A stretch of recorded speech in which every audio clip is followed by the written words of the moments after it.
Peace be with you, little flock. Welcome here to the School of Marvelous Light. I'm going to read something to you, and I want you to meditate on what you're hearing as I read it to you. Ephesians chapter 4, starting at verse 1. And I just want you to meditate on the words as you hear them. I, therefore, the prisoner of Abba Yah, beseech you that you walk worthy of the vocation wherewith you are called, with all lowliness and meekness, with longsuffering, forbearing one another in love, endeavoring to keep the unity of the Spirit in the bond of peace. There is one body, and one Spirit, even as ye are called, in one hope of your calling, one Lord, one faith, one baptism, one El and Father of all, who is above all, and through all, and in you all. But unto every one of us is given grace according to the measure of the gift of Christ. Wherefore he saith, when he ascended up on high, he led captivity captive and gave gifts unto men. Now that he ascended, what is it but that he also descended first into the lower parts of the earth? He that descended is the same also that ascended up far above all heavens, that he might fill all things. And he gave some apostles, and some prophets, and some evangelists, and some pastors and teachers, for the perfecting of the saints, for the work of the ministry, for the edifying of the body of Christ, till we all come in the unity of the faith and of the knowledge of the Son of God, unto a perfect man, unto the measure of the stature of the fullness of Christ, that we henceforth be no more children, tossed to and fro, and carried about with every wind of doctrine, by the sleight of men and cunning craftiness, whereby they lie in wait to deceive. But speaking the truth in love, may grow up into him in all things, which is the head, even Christ, from whom the whole body fitly joined together and compacted by that which every joint supplieth, according to the effectual working in the measure of every part, maketh increase of the body unto the edifying of itself in love. This I say therefore, and testify in Abba, that you henceforth walk not as other Gentiles walk, in the vanity of their mind, having the understanding darkened, being alienated from the life of God, through the ignorance that is in them, because of the blindness of their heart, who being past feeling have given themselves over into lasciviousness, to work all uncleanness with greediness. But you have not so learned Christ, if so be that you have heard him and have been taught by him, as the truth is in Yahushua, that you put off concerning the former conversation the old man, which is corrupt according to the deceitful lusts, and be renewed in the spirit of your mind, and that you put on the new man, which after El is created in righteousness and true holiness. Wherefore, putting away lying, speaking every man truth with his neighbor, for we are members one of another. Be ye angry, and sin not. Let not the sun go down on your wrath, neither give place to the devil. Let him that stole steal no more, but rather let him labor, working with his hands the thing which is good, that he may have to give to him that needeth. And let no corrupt communication proceed out of your mouth, but that which is good to the use of edifying, that it may minister grace unto the hearers. And grieve not the Holy Spirit of El, whereby ye are sealed unto the day of redemption. Let all bitterness and wrath and anger and clamor and evil speaking be put away from you with all malice. And be ye kind one to another, tender-hearted, forgiving one another, even as El, for Christ's sake, have forgiven you.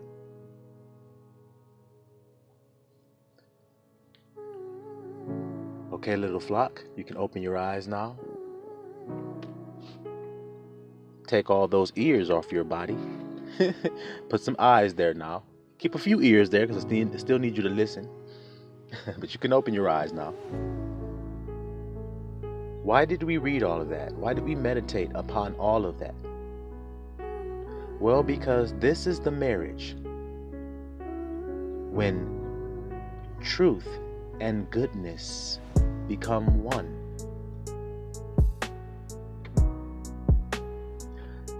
When love and grace become one in you. The marriage supper is that Abba and his wife be married in you.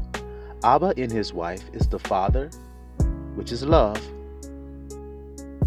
and grace, which is wisdom, which is our mother. That is his wife. And when they become one in you, now you are made perfect. When truth and goodness become one in you, now you are perfect in Christ. You see? And that marriage supper is upon us now. That is why Abba had us close the door, so that a consummation could commence. Do you understand? When the husband and the wife go into the home and they go into the innermost sanctuary of that house, which we call their bedroom, and they close the door, then they consummate the marriage and become one. Well, the door must be closed and sealed first before they come together and become one flesh. Do you see it? Well, that has to happen in you spiritually. Well, Abba has already said to close the ark door. And I'd already told you guys that he said that we are in the holiest of holies. When you enter the temple, you have a holy area. Then you have a holy of the holies, which is the second part you go through. And then there's that veil, and then there's the innermost sanctuary called the holiest of all. The holiest of the holies. The set apart of the set apart places. And that is where the Father is. And that is where the consummation takes place. You see? The Ark of the Covenant with the two angels with their wings touching the tips on top of the ark where the mercy seat is. You see? Or where their bed is in your house. See? The mercy seat. Y'all understand? So that's occurring now in us. If your heart has been made ready by Abba Yah's grace in your life. See, because no one's going to kill you but you. No one's going to make you sick but you. No one's going to do anything to you but you. And so if you're the one doing the things to you, then it would be best, I would say, that you do the things that are loving and truthful for you. Well, you don't know what that is, and that's why you have found depression, People wanting to delete themselves, people harming themselves, trying to fulfill themselves with harmful things, getting a temporary satisfaction. Well, that's not truth. Truth lasts forever. Love lasts forever. Why do you keep finding yourself finding temporary things? Why? It's only because you're not living truthfully and lovingly with yourself and giving yourself grace in the meantime until you come into your perfection. You must do this for yourself. Because if you're not doing it for yourself, you can in no wise do it for your neighbor. And so Abba is doing what, elect? He is preparing us to enter into our new land. Well, our new land comes with commandments. And so he's prepared our hearts to be able to enter into the promised land, as long as you do not disbelieve at this hour.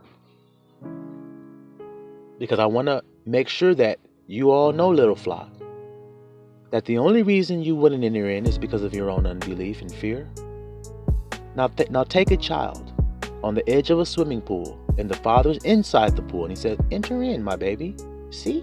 Enter in to the water. Enter in. Well, the child will only not enter in due to unbelief. So what does the father have to say to the child? Trust me. Believe in me. Even if you don't believe in yourself, believe in me. I won't let you drown, baby. No matter what happens, I will save you. No matter what. So jump on in. Well, no, I'm afraid to jump in. Why are you afraid? I won't let anything happen to you. See, it's not about you not trusting you, my child. It's about you're not trusting me right now. I give you my promise that I will let no harm come to you. If you jump in this water, I will save you from all hurt, harm, or danger. So come. And so will the Son of Man find faith on the earth? It is written. Those children who are willing to jump in with those adventurous spirits.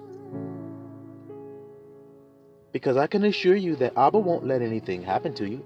And I can share my own experience with you. When I was 9 years old, I went to a pool with my family. And while I was at the pool, I noticed some kids jumping off of a diving board. And I thought, wow, that looks so fun. I said, that looks so exhilarating. I want to do that. Well, one thing I didn't know was that those kids that were jumping off the diving board, they were jumping into 13 feet water. Now, at this time, I didn't know how to swim, you see. Oh, I'm a great swimmer now. I was even on swim teams before. But then I couldn't swim. Well, I watched, it was two diving boards there. One was a little small diving board for kids, like me. And then there was the high diving board for like people that really knew how to dive and do stuff. Well, I wanted to hop off that tall one. It looked more fun. So I climb on up there. I get on up to the top. Now there's a long line, mind you, leading up to the top of this diving board, but I'm climbing up to the top anyway. So I wait in line, finally get up there to the top of the diving board. It's my turn. I walk out there to the end of the diving board and I look down and I gulp like, oh snap, grandson about to have stars and birds going around his head. Uh-oh. I didn't realize how far up that thing was. I said, oh Lord. I said, okay, I want to get down. Well, I turned around to go back down the ladder, and the kids were already on the ladder. They were like, no, dude, you can't get back down. You have to jump. Oh, snappy. I'm up here now. I have to jump. Now, guys, I don't know how to swim. I'm looking down at the water, which is extremely deep looking now that I'm looking at it. I'm like, wow, that water don't look like that down where I was playing at when I was standing in the 3-foot part. I didn't even know anything about 13 feet water yet. You see? Well, I walked out there to the edge. I looked down and I said, well, I don't know what's going to happen, but I don't have a choice but to jump. So I jumped.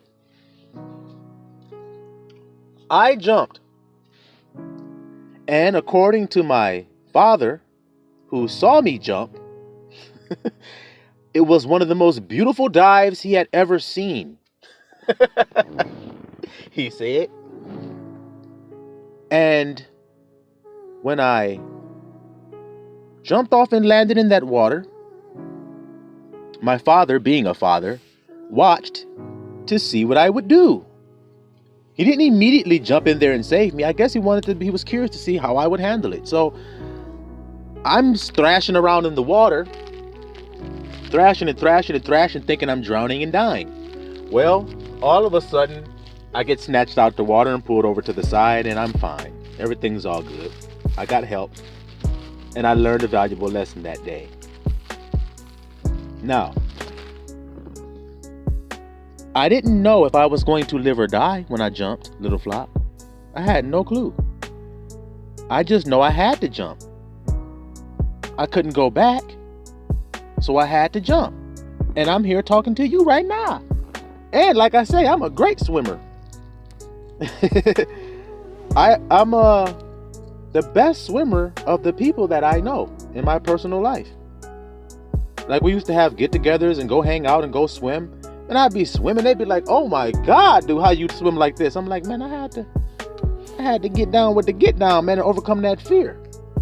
They're like, man, you be up under the water and flipping upside down and not plugging your nose. And no, I'm very comfortable in the water now. Extremely comfortable, see, and confident in it now. But look at the beginning, what I told you. How I was thrashing around thinking I was about to drown and die in that water. And then my dad, I'm talking to him afterwards, and I'm like, you didn't jump in and save me or nothing like that? He was like, oh, no, I knew you were going to be okay. I knew the lifeguard was right there, and the lifeguard was coming. I was watching the whole thing. So I wasn't panicking or worried about you. I knew that you would be fine. He was like, and I saw you when you were out there in the water. You were basically doggy paddling, and you were staying above water the whole time. I saw you. But it's just the panic, the panic. He said your head was above the water the whole time. I don't even know it. I'm thinking I'm drowning. You see? So that's the same thing with us now at this point. We got to jump in, elect. You got to jump into the pool. You see what I'm saying? And get comfortable in the water so that you can realize, wait a minute, what was I afraid of all along? Why was I scared? If all I had to do was move my body like this, and I'm going to stay on top of the water as long as I please. Then I can move where I want in the water if I just do this, instead of panic and become afraid and let fear rule me. And that's what that message was about that we just meditated upon. Those words that were reminding us to let all the bitterness go. Let it go, Little Flop. Don't worry about it. Who cares what they did? The flesh is vanity. Let me remind you of that right now. Whatever was done in the flesh is vain. It will all pass away. So then why are you hanging on to it today? Let strife go. Let bitterness go and malice. Thinking about somebody that hurt you back in the day and how you want to get them back. Forgive them. Forgive them. And let it go.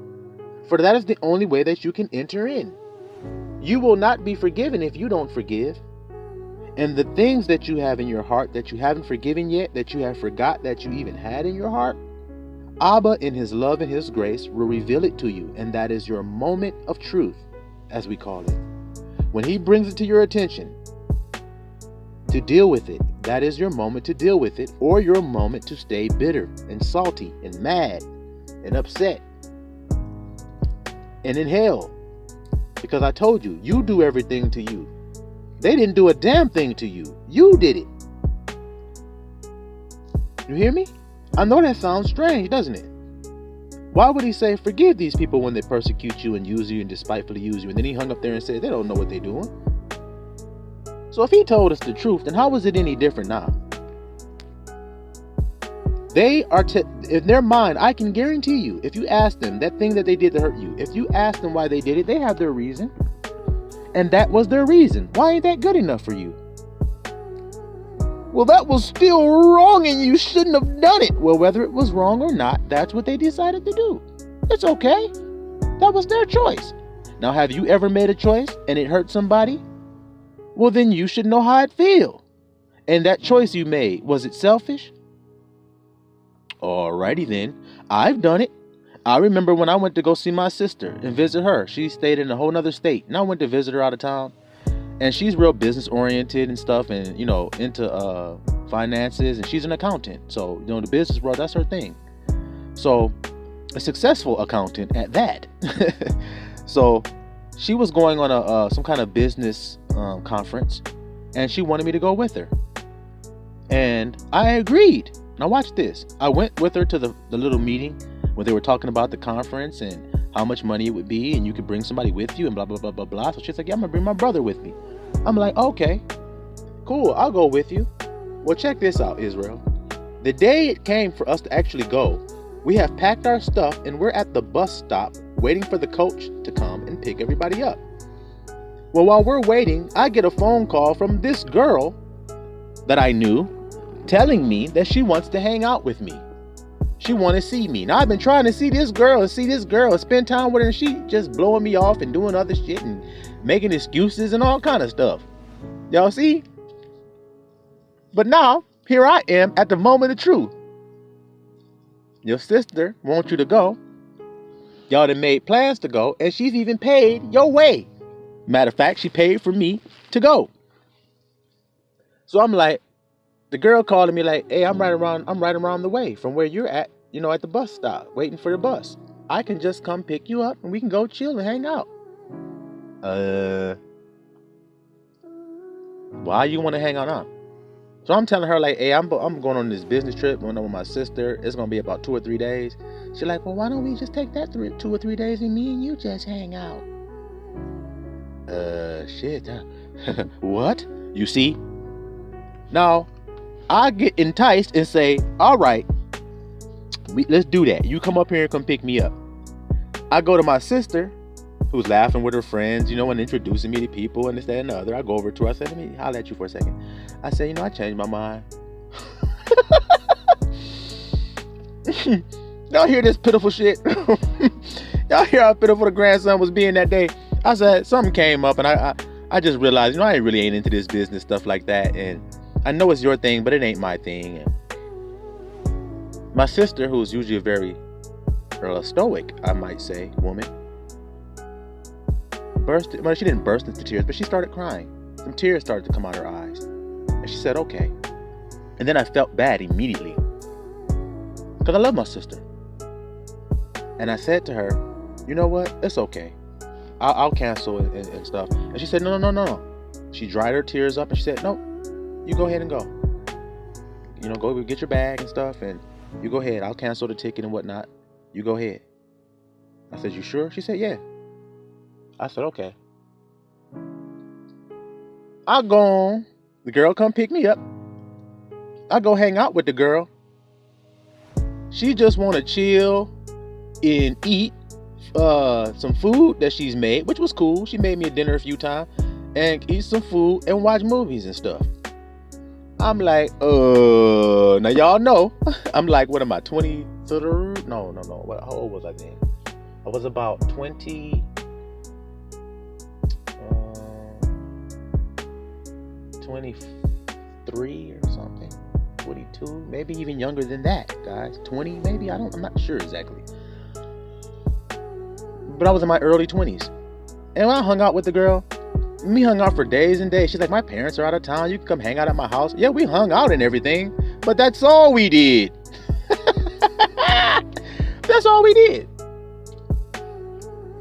And so after the little days is up, I'm like, dang, man, I didn't even get what I thought I was going to get. I'm hanging out with her. I ended up just frustrated and mad. She just wanted to hang out and just spend time together. I'm like, you don't want to do nothing? She like, no, I'm a virgin. And, she was, her father was a preacher, and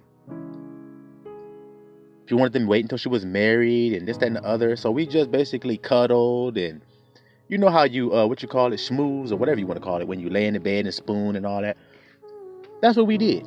Stuff like that. And then she was like, I gave you such a wonderful gift, didn't I, these 3 days? I'm like, yeah, but I'm a young kid, all horny and shit. I'm like, come on, man. So I didn't even get what I thought I was gonna get.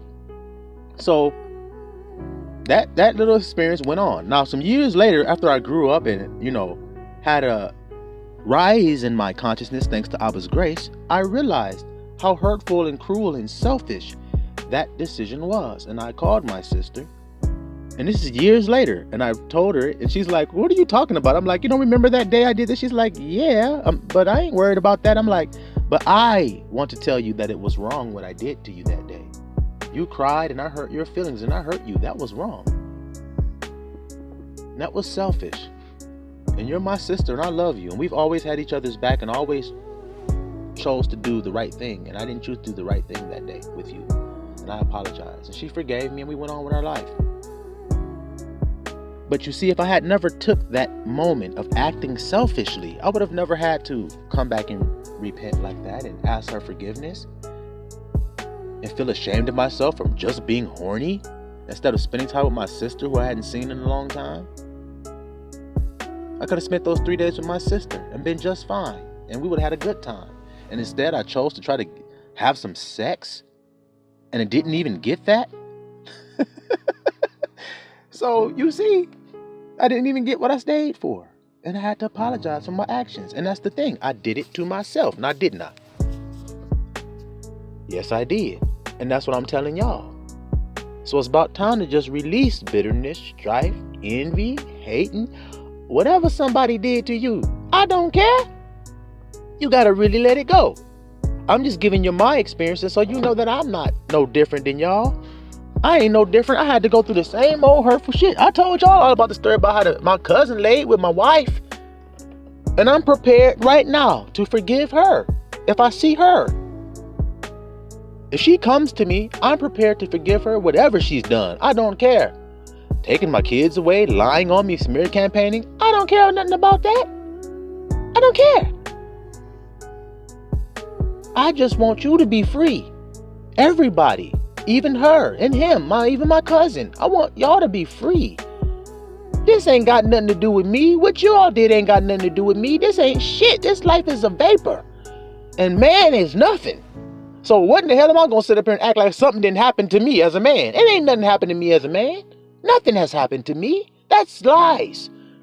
That's fear and doubt talking to me. Nothing has happened to me. I am a spirit.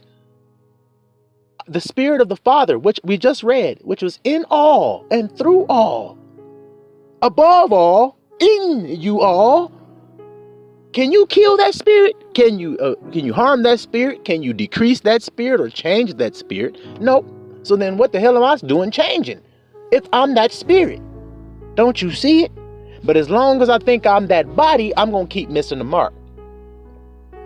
I'm going to keep thinking I have been wrong.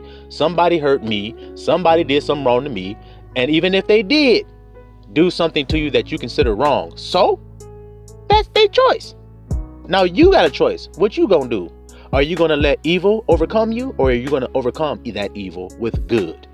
That's your choice, soldier. Moment of truth. What you going to choose? See? So if our choice is to forgive, then, and we know that, then how in the hell we mad about what somebody did to us? We already got our rules.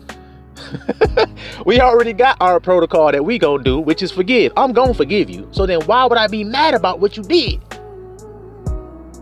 All I gotta do is let you know what you did. And when you say, forgive me for what you did, I say, I forgive you. That's it. That don't mean I gotta let you do the same thing you did to me. That ain't what it means. That just means I forgive what you did do. Because what you did do don't got nothing to do with what we doing right here, right now. It got nothing to do with that. I got a choice right now to make. And my choice is to live in a vibration where I can be accepted of the Father at any moment's notice. So if he find me being unforgiven, I ain't going to be forgiven. If he find me not at peace, I ain't going to be at peace. If he find me not at kindness, I'm not going to be giving kindness.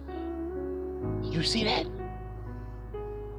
However he find me is what he gonna give me. So how he gonna find you today, little flop? Garments white as snow, because that's what he looking for. He looking for the garments white as snow. That's what Abba looking for. You see? And Yahusha gonna do it for you, so you ain't gotta do it. And when he said there ain't no condemnation to you, then he meant it. So why you holding on to some condemnation? If the one that's above all told you ain't no condemnation. Because who creates the evil?